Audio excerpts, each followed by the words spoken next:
제2장 집 없이 벽돌 만들기. 너희에게 짚을 주지 않겠지만 너희는 집 없이 벽돌을 만들 것이다. 출애굽기 5장 18절.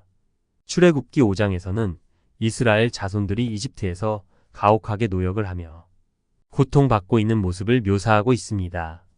그들은 이집트의 폭군인 파라오의 지배 아래에서 벽돌을 만드는 일을 강제로 하면서 억압받고 있었습니다. 모세는 하나님께서 이스라엘 백성을 속박에서 구하라고 명령하신 대로 파라오에게 하나님의 명령을 전합니다. 모세와 아론이 파라오에게 이스라엘의 하나님 여호와께서 말씀하시기를 내 백성을 보내라. 그들이 광야에서 나를 위하여 절기를 지킬 수 있도록 하라고 말했지만 파라오는 이를 거절하고 오히려 이스라엘 백성의 고통을 더욱 가중시켰습니다. 그는 그들에게 이제 더 이상 짚을 주지 않겠다고 선언하며 여전히 똑같은 양의 벽돌을 만들 것을 요구했습니다. 이스라엘 백성은 너희는 짚을 찾으러 가서 찾으되 너희가 만드는 일은 줄어들지 않게 해야 한다. 라는 명령을 받았습니다. 집 없이 벽돌을 만드는 일은 불가능했습니다. 그들의 고통과 압박은 극에 달했고 그들은 짚을 주지 않는 조건에서 벽돌을 만들라는 명령을 받은 후 더욱 무기력해졌습니다. 그러나 하나님은 모세에게 지금 가서 일하라. 짚을 주지 않겠지만 너희는 여전히 정해진 양의 벽돌을 만들어야 한다.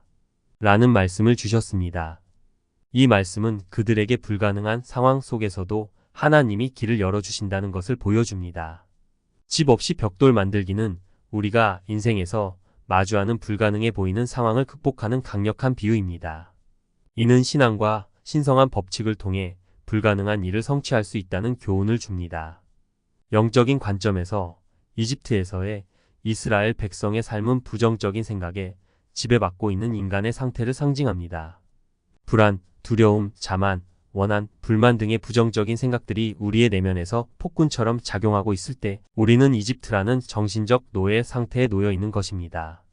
모세를 통한 이스라엘의 구원은 바로 이러한 부정적인 생각들로부터 자유로워지는 과정이며 우리가 삶의 법칙을 배우고 이해함으로써 억압적인 생각에서 벗어날 수 있음을 의미합니다. 우리는 법칙을 배우기 전에는 은혜를 경험할 수 없습니다. 신의 법칙을 이해하고 실천하는 것만으로 우리는 은혜의 상태에 이를 수 있습니다. 시편 111편 10절에서는 이렇게 말합니다. 여호와를 경외하는 것이 지혜의 시작이요 그 계명을 지키는 자에게는 좋은 이해가 있다.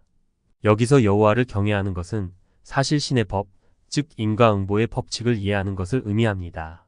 이 법칙을 이해하면 우리는 모든 생각과 행동이 결국 우리에게 돌아온다는 사실을 깨닫게 됩니다. 카르마의 법칙은 우리가 세상에 보내는 모든 에너지가 결국 우리에게 돌아온다는 것을 의미합니다. 이는 우리가 일상에서 겪는 많은 문제들, 특히 고통과 어려움이 우리의 부정적인 생각과 행동에서 비롯된다는 것을 보여줍니다. 우리는 부정적인 생각을 지속적으로 보내면 그것이 결국 우리에게 되돌아온다는 것을 알게 됩니다. 파라오의 마음이 굳어진 이야기는 매우 중요한 교훈을 제공합니다. 한 의학 저널에 의하면 파라오의 육체적인 상태는 동맥경화증이라는 병의 증상을 보여주었다고 합니다. 이는 동맥이 딱딱해지고 경직되는 상태로 심장이 혈액을 제대로 뿜어낼 수 없게 되어 결국 심장과 관련된 문제가 발생하는 병입니다. 이와 마찬가지로 파라오의 정신적 상태도 경직되어 있었고 그는 하나님께서 주신 자유의 메시지와 진리를 받아들일 수 없었습니다. 이런 식으로 우리의 부정적인 생각이나 태도가 경직될 때 우리는 삶의 흐름을 방해하게 됩니다. 긍정적인 믿음과 확언의 힘. 한 여성의 예를 들면 그녀는 집세를 지불해야 했지만 그 돈이 어디서 올지 알지 못했습니다. 하지만 그녀는 계속해서 긍정적인 확언을 반복했습니다. 그러던 중 그녀가 산책을 하던 중 우연히 길에서 돈 뭉치를 발견했습니다. 그 돈은 정확히 집세를 지불할 만큼의 금액이었고 그녀는 이 사건을 신앙의 기적으로 여겼습니다. 이 이야기는 불가능해 보이는 상황에서 신앙과 긍정적인 확언이 어떻게 기적을 일으킬 수 있는지를 보여줍니다. 비슷한 방식으로 우리가 어려운 상황에 처했을 때 예상치 못한 일이 일어난다.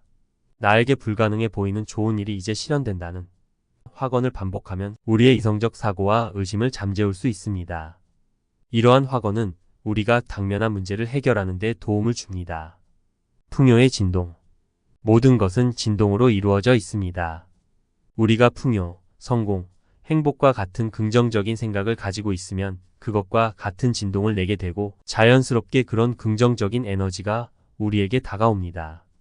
우리가 부유하거나 성공적이거나 행복하다고 느낄 때 그런 느낌에 맞는 상황들이 우리의 삶에 나타나게 됩니다.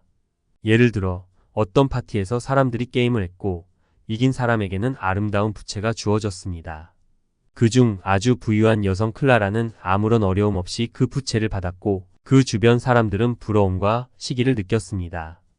하지만 그녀는 풍요로운 마음 상태로 부채를 받을 자격이 있다고 믿으며 그냥 즐겁게 지냈기 때문에 결국 부채를 받게 된 것입니다. 반면 부러움과 시기에서 오는 부정적인 감정은 자신의 풍요를 막는 장애물이 될 수 있습니다. 부러움과 시기는 우리가 원하는 것을 얻는데 방해가 됩니다. 이런 감정이 있을 때는 하나님께서 다른 사람들에게 해주신 것처럼 나에게도 더 많은 것을 주신다는 화건을 사용해 보세요.